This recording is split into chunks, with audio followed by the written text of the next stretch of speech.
Moi, je veux faire des émissions où je débat avec d'autres partis politiques. Je continuerai à le faire parce que je pense que le pays a besoin de ces débats. Emmanuel Bompard a toujours été d'accord, je le soutiens. Voilà. Débattons et évitons les invectives. Eh bien, vous reviendrez. Expressis verbis, vous dites Jean-Luc Mélenchon est le nouveau Trump français. Culte de la personnalité, stratégie du chaos permanent, délégitimation constante des contre-pouvoirs, autant de ressorts qu'il emprunte à Donald Trump. Et vous ajoutiez qu'un second tour RN-LFI, notre pays ne s'en relèverait pas. Pouvez-vous vous expliquer directement face à Emmanuel Bompard? Et je poserai la même question face à Sébastien Chenu. Oui, c'est pour ça d'ailleurs que j'ai souhaité ce débat, puisque vous l'avez dit, les autres candidats qui ont fait cette émission avant moi, grosso modo, l'émission s'est arrêtée à ce moment-là, une fois qu'ils avaient vu les grandes signatures de la chaîne, ils sont rentrés chez eux. Moi, j'ai demandé à ce qu'on puisse avoir un débat. D'abord, je pense que c'est sain, et ensuite, évidemment, en cohérence avec cette tribune et le combat que je menais dans cette campagne. Moi, ce que je ne comprends pas, je le dis ici pour la France insoumise, c'est que globalement, quand on s'engage en politique, a priori, notre objectif à tous, ça doit être de chercher à rassembler les Français. De chercher globalement ce qui fait parfois le plus petit dénominateur commun, ou ce qui fait que vous pouvez vous adresser à une majorité de Français, les rassembler et porter un espoir pour eux. Et ce que je ne comprends pas, et ce à quoi je m'oppose, c'est à la ligne politique qui est la vôtre, qui cherche en permanence à séparer les Français les uns des autres, à les opposer les uns aux autres et à fragiliser la plupart des symboles de la République. Quand on qualifie l'antisémitisme comme résiduel en France, quand on porte ce projet ou cette idée de nouvelle France qui est en réalité une forme de carburant pour les thèses de grand remplacement qui sont portées par l'extrême droite, quand on tient des propos hostiles sur toute une partie des Français, quand on dit que c'est OK de siffler la Marseillaise, qui est l'hymne national, on ne cherche pas à rassembler les Français, on cherche à les diviser, les opposer les uns aux autres. Et je cherche à comprendre pourquoi est-ce que vous portez cette ligne politique. Non, vous ne cherchez pas à comprendre, Monsieur Attal. D'abord, je vous remercie d'avoir souhaité ce débat. Je pense qu'il est utile. Et vous avez dit tout à l'heure dans l'émission, avant que j'arrive, que vous souhaitiez qu'en 2027, on puisse avoir une véritable campagne présidentielle. Et donc, je vous suggère de ne pas reprendre à votre compte le vieux disque rayé des accusations en dehors du fond, du programme, des propositions, comme vous venez de le faire à l'instant, et de faire la compilation, si vous voulez, des petites attaques que vous pouvez retrouver, y compris sur d'autres chaînes d'information en continu. Qu'est-ce que j'ai dit de faux? Qu'est-ce que j'ai dit de faux? Je vais vous dire une chose très simple, par exemple. Quand on parle de Nouvelle-France, et que vous me dites que, en quelque sorte, parler de Nouvelle-France aujourd'hui reviendrait à exclure une partie de la population française. Je ne sais pas où vous avez lu ça. Vous voyez bien ce qu'il y a derrière. J'ai lu un de vos tracts, Monsieur Attal, dans lequel vous disiez, un de vos tracts de candidat à l'élection présidentielle, dans lequel vous disiez tout a changé en France depuis 1945. Oui. Et je suis d'accord avec vous. Nos institutions, notre modèle. Donc, la Nouvelle-France, c'est ça. C'est le fait que tout a changé en France depuis 1945. Maintenant, Monsieur Attal... Non, je ne crois pas du tout qu'on porte la même lecture sur les changements de la France. Moi, ce que je dis, c'est que nos institutions... Quels sont ces changements de la France ? Moi, je pense que nos institutions ont changé. Non, nos institutions précisément n'ont pas changé. Les défis de la France et la démographie n'ont pas changé. Et je ne parle pas que des institutions politiques. On a un modèle social. On a un modèle social qui a été bâti globalement à une époque où la démographie explosait, la population active augmentait et on vivait moins vieux. Aujourd'hui, la démographie malheureusement baisse parce que la natalité diminue, il y a de moins en moins de gens qui travaillent et on vit de plus en plus vieux, ce qui est plutôt une bonne nouvelle. Ça nécessite de changer notre modèle social. Mais pardon, vous déviez un peu le modèle social qui a changé. Non, ce qui doit changer, mais j'ai dit la même chose sur le modèle éducatif, sur le modèle régalien, sur le modèle climatique.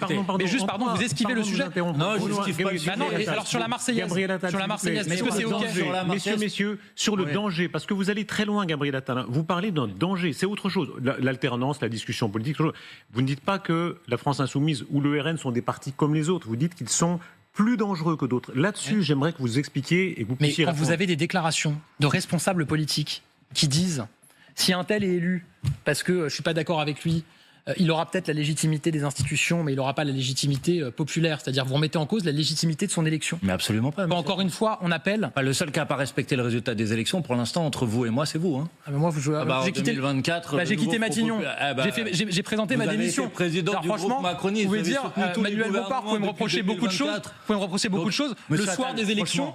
Le soir des élections, j'ai présenté ma démission de Premier ministre. Ah bah oui, depuis parce que j'ai dit qu'on avait perdu, les élections. Non, j'ai pas soutenu tout. Mais vous voyez, je vois que ce que je dis vous dérange. Mais non, c'est pas siffler la Marseillaise. Laissez-le répondre. Dire que l'antisémitisme est résiduel en France. Laissez répondre Manuel Bompard. Reprise des choses qui sont fausses, mais vous savez, c'est faux, c'est une déclaration. Non, mais pas ensemble, s'il vous plaît, messieurs, pas ensemble. Laissez-le répondre, vous répondrez. Monsieur Attal, franchement, sincèrement, vous avez dit tout à l'heure, je souhaite qu'on ait un débat en 2027 qui soit un débat digne. Alors moi, je vais vous dire, je suis venu ici pour vous dire que les événements qu'on a connus la semaine dernière, cette canicule qu'on a connue, ces événements climatiques extrêmes, sont des événements d'une très grande importance. Et tout à l'heure, en début de cette émission, je vous ai entendu dire, on a un système qui est un système à bout de souffle, vous avez dit. Le problème, c'est que ce système à bout de souffle, monsieur Attal, c'est le vôtre. Parce que depuis 10 ans que vous êtes au pouvoir, depuis 10 ans que vous êtes aux responsabilités, sur la question de la lutte contre le réchauffement climatique et sur la question des politiques d'adaptation au réchauffement climatique, vous n'avez pas fait le nécessaire. Alors aujourd'hui, vous pouvez vous présenter, si vous voulez, comme un homme neuf dans cette campagne présidentielle.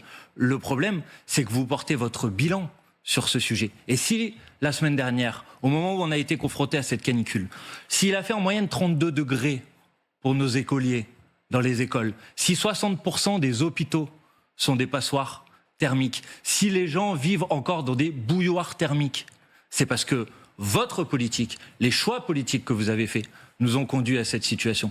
Alors vous pouvez aller chercher telle déclaration, mais est-ce qu'on peut parler de ce sujet-là? Parce que celui-là, il est central.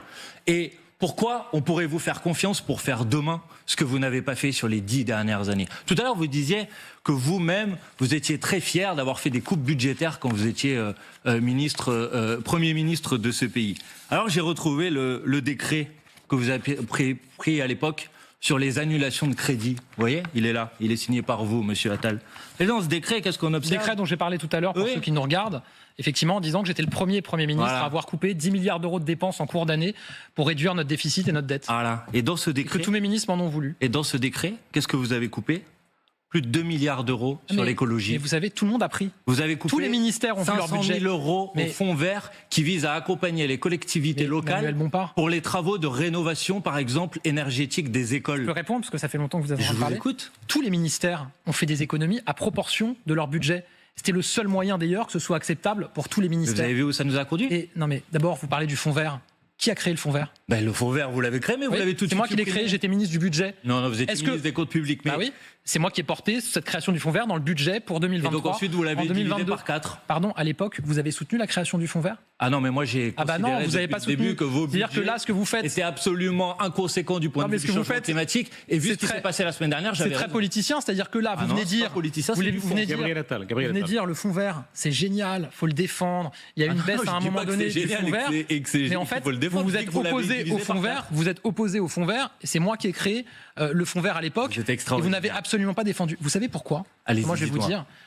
Je vois tout ce que vous proposez, je vois les positions qui sont les vôtres, les votes qui sont les vôtres. Moi, je pense que la question environnementale, pour vous, c'est pas une fin en soi, c'est juste un moyen d'arriver à la société décroissante et anticapitaliste qui est votre vrai projet.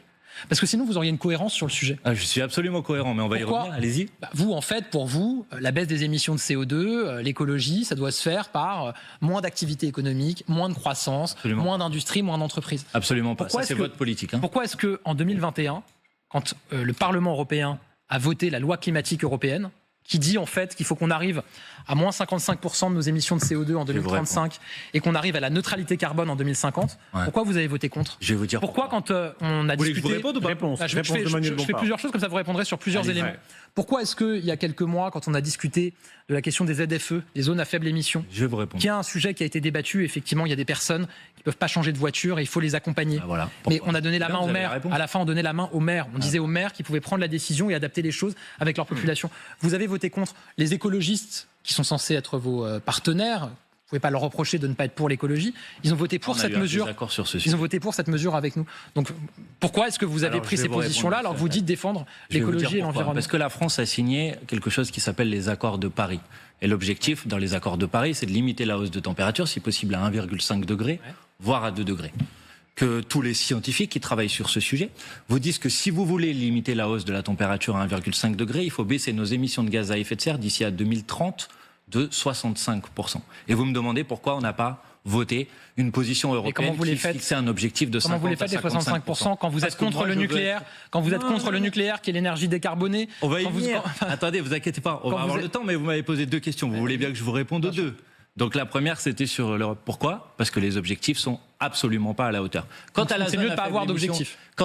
Ben non, et nous on a déposé précisément des amendements pour mettre les objectifs à 65%. Mais à la fin, si la loi n'avait pas été votée, il n'y aurait même pas eu d'objectif. Mais elle a été votée, non? Oui. C'est vous. Mais je veux dire, si votre position avait été suivie, vous voulez que je vous réponde à la il n'y aurait même pas eu d'objectif de baisse des émissions de CO2. Non, mais vous êtes satisfait. Là, j'ai vu en plus dans vos documents de campagne, vous vous satisfaisez de ce qu'a été la trajectoire de baisse des émissions de gaz à effet de serre du gouvernement. Je vois que depuis 2017, les émissions de CO2 ont baissé de 20%.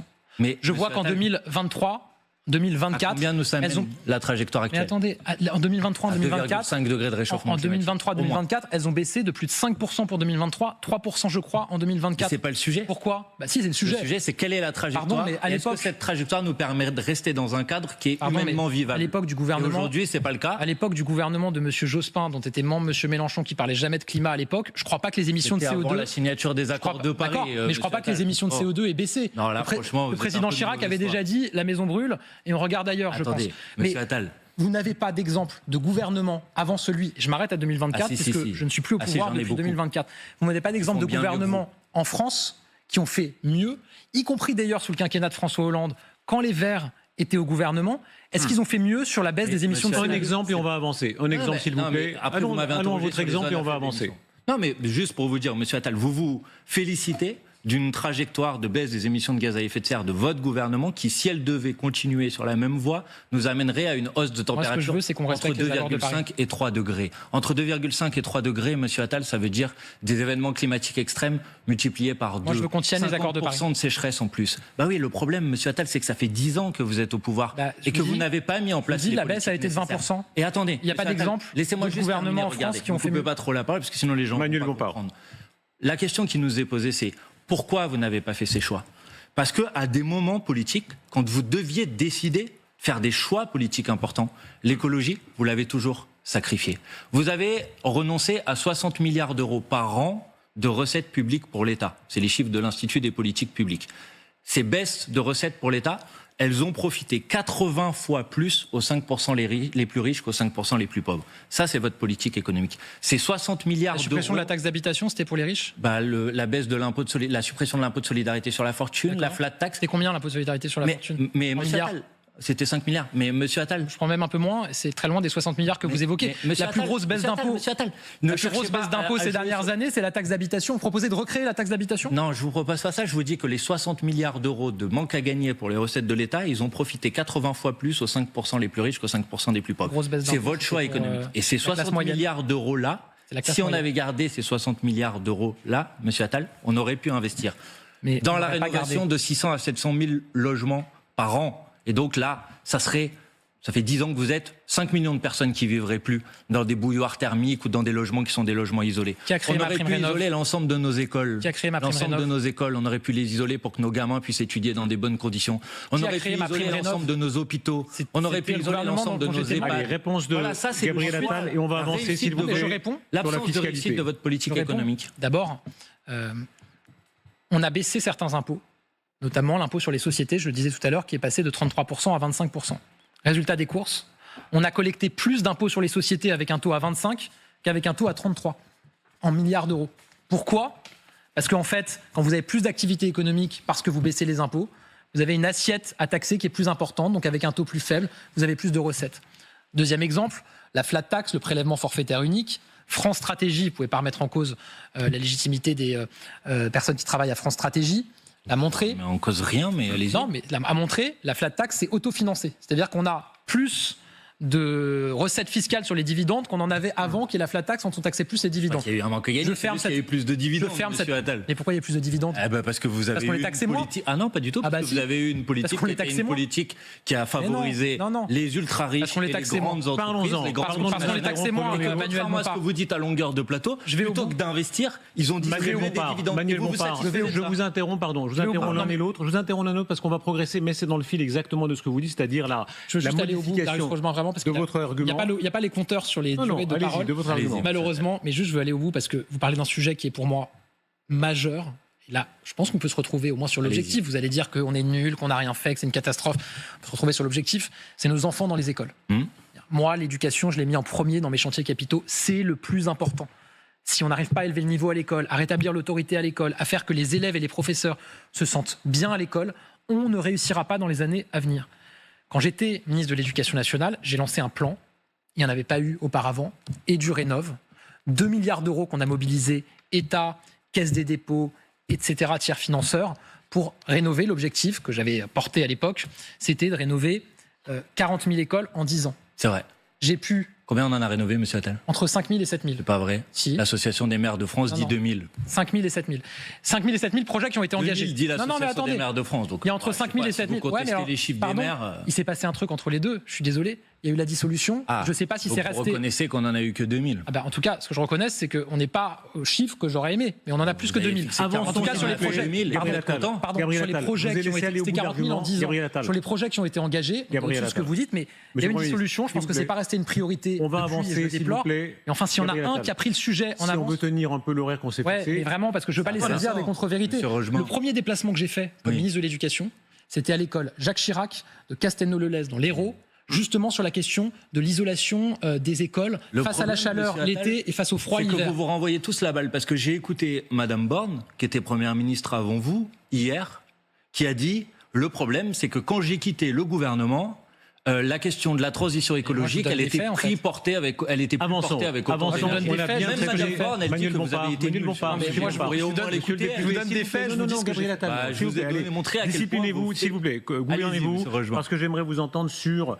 Et je reviens toujours à vos tribunes, qui est un événement, parce que, qu'on soit d'accord ou non, beaucoup ne sont pas d'accord, mais beaucoup sont d'accord aussi, l'aspect économique. Est-ce que oui ou non pour vous, si, et on posera la même question pour le RN, si la France insoumise venait au pouvoir, est-ce que ce serait le scénario apocalyptique que vous semblez croire pour la France sur les marchés, la France au sein de l'Europe? Et ça nous amènera évidemment à parler de la différence profonde de la société et de la fiscalité telle que vous la concevez. Gabriel Attal. Je pense que je ne vois pas, je ne vais pas leur faire ce procès, je ne vois pas la France insoumise, si elle arrivait au pouvoir, renoncer à son programme. Non, elle ne renoncera pas. Je vous fais crédit, je pense, d'une forme de sincérité, de cohérence dans l'opposition. Mais parce que vous ne renoncerez pas à ce programme, effectivement, je pense qu'on sera en quasi-effondrement de notre économie. Pourquoi ? Parce qu'en fait, ce que vous proposez, c'est d'exploser la dépense publique. Ce que vous avez fait. D'exploser la dépense publique. Ce que vous avez fait. Ce que vous nous reprochez plutôt, c'est de dire qu'il y a moins de recettes. Oui, mais vous avez explosé le déficit et explosé la dette. Vous ne reprochez pas d'avoir... Vous dites qu'on ne dépense pas assez, donc ne dites pas là, vous avez explosé la dépense. Ce que vous dites, c'est qu'on n'a pas assez dépensé. Je vous dis que vous avez renoncé à des recettes et donc on a explosé le déficit. C'est pas pareil que la dépense publique. Les recettes, c'est différent. C'est pas pareil. Je vais aller au bout.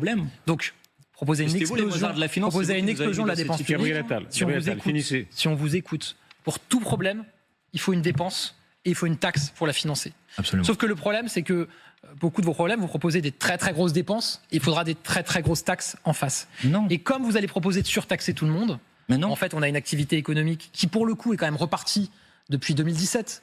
On est le pays le plus attractif pour les investissements étrangers pendant 5 ans. Depuis 2024, malheureusement, ça s'est cassé la figure avec la dissolution.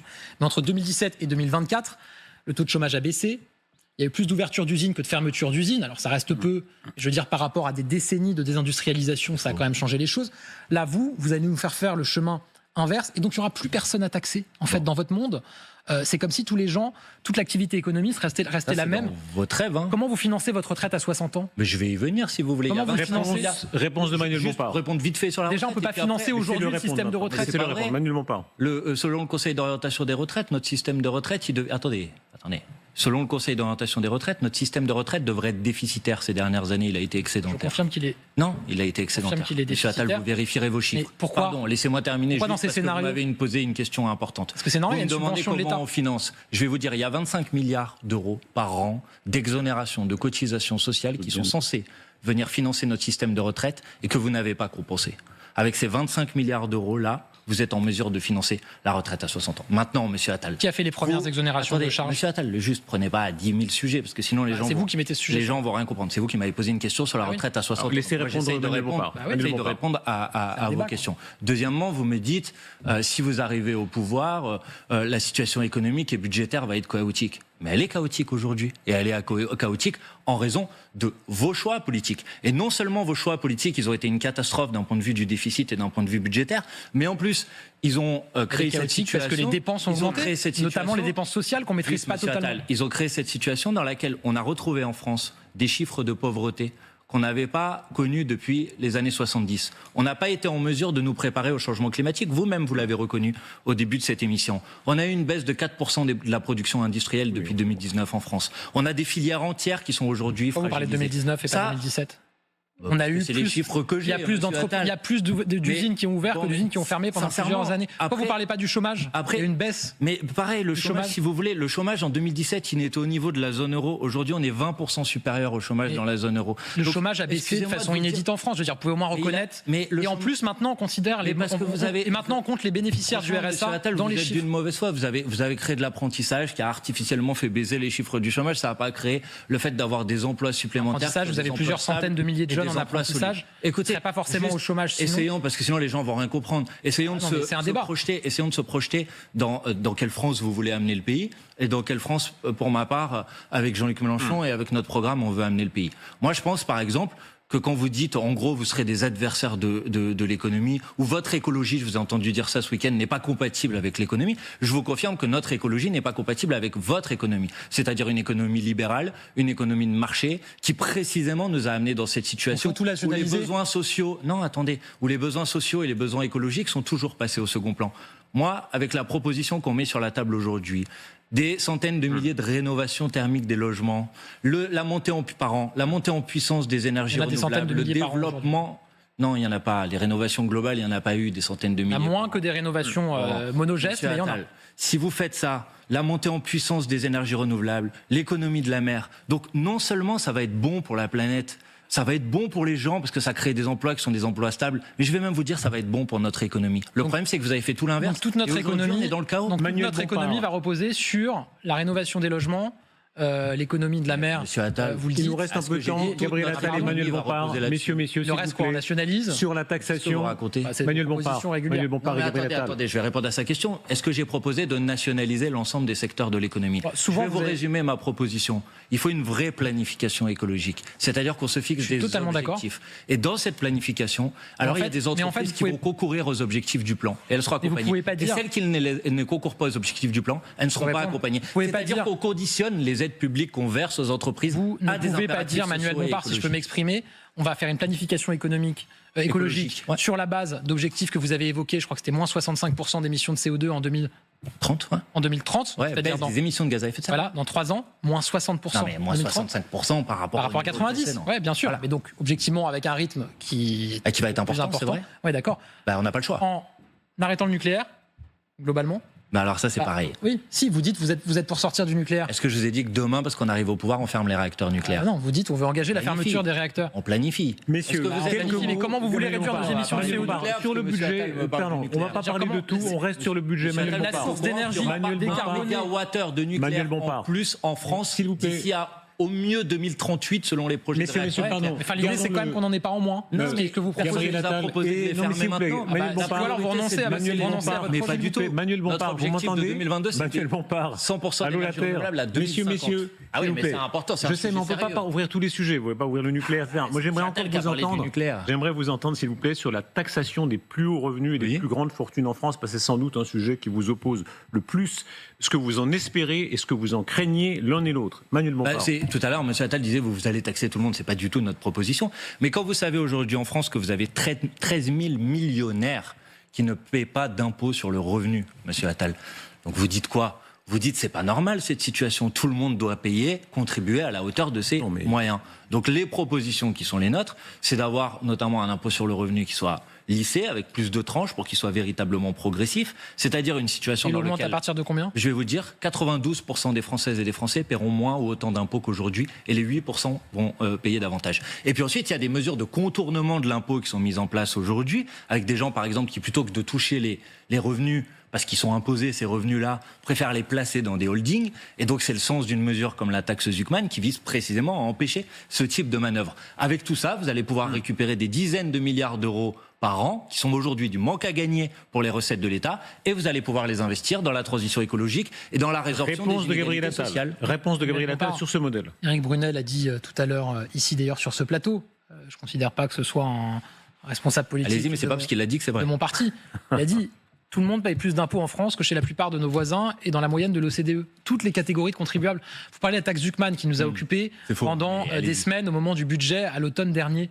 Vous avez entendu le témoignage d'Arthur Mensch, qui a créé Mistral, qui dit lui-même qu'avec la taxe Zuckman que vous proposez, il ne pourrait même pas la payer.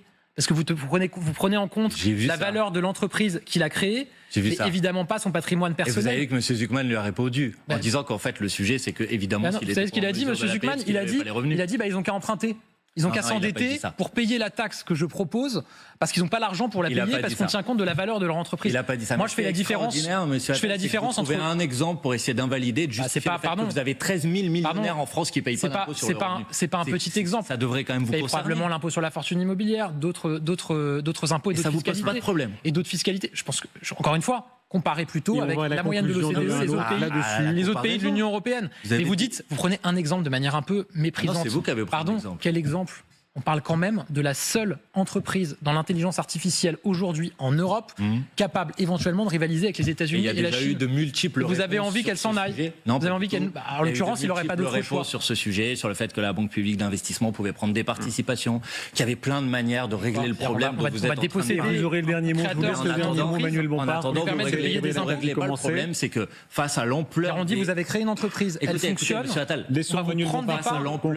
Face à l'ampleur des bifurcations qui sont nécessaires aujourd'hui, face à l'impasse, au chaos dans lequel vous nous avez mis avec les 10 ans de politique macroniste, ces bifurcations-là, elles vont nécessiter des investissements publics qui sont des investissements publics massifs. On est d'accord. Et donc, la différence entre vous et donc, faut des financements. La différence entre vous et moi, c'est que vous ne regardez largement profiter de votre politique, qui ne contribue pas à la hauteur de ce qui devrait j'ai envie de dire à l'intérêt général, dire oui, il faut faire en sorte que ces gens-là contribuent davantage. Vous voyez. Merci Manuel Bompard. On arrive à la conclusion. C'est vraiment dangereux. La différence, on arrive vraiment. La différence entre vous et moi, on est d'accord qu'il faut des investissements. C'est que vous ne regardez que les recettes. Vous n'envisagez pas qu'on peut dépenser moins. Et par ailleurs, vous n'êtes pas avec 13 000 personnes. Vous allez régler tous les investissements. Non, on arrive vraiment à la conclusion. Il faut bien une conclusion à un moment. Et il faut une conclusion. On discutera et on débattra plus en profondeur. On continuera la prochaine fois. Je salue au passage vos soutiens. Vous avez tous les deux sur des réseaux. Moi, je suis très impressionné. Comme on est consensuel et écuménique ici, je salue tous vos soutiens et les vôtres. Il y a même un débat sur les réseaux sur les photos plus ou moins flatteuses qu'on a diffusées pour annoncer le débat. Voilà. La mienne n'était pas très sympathique. Mais non, vous étiez tous les deux très bien. Les amis, nous sommes parvenus au thème de cette vidéo. J'espère qu'elle vous a plu. Si c'était le cas, n'hésitez pas à liker cette vidéo, à la partager, abonnez-vous à ma chaîne et activez la cloche de notification pour ne manquer aucune de mes prochaines publications. On se donne rendez-vous à la prochaine vidéo. D'ici là, portez-vous bien. Bye.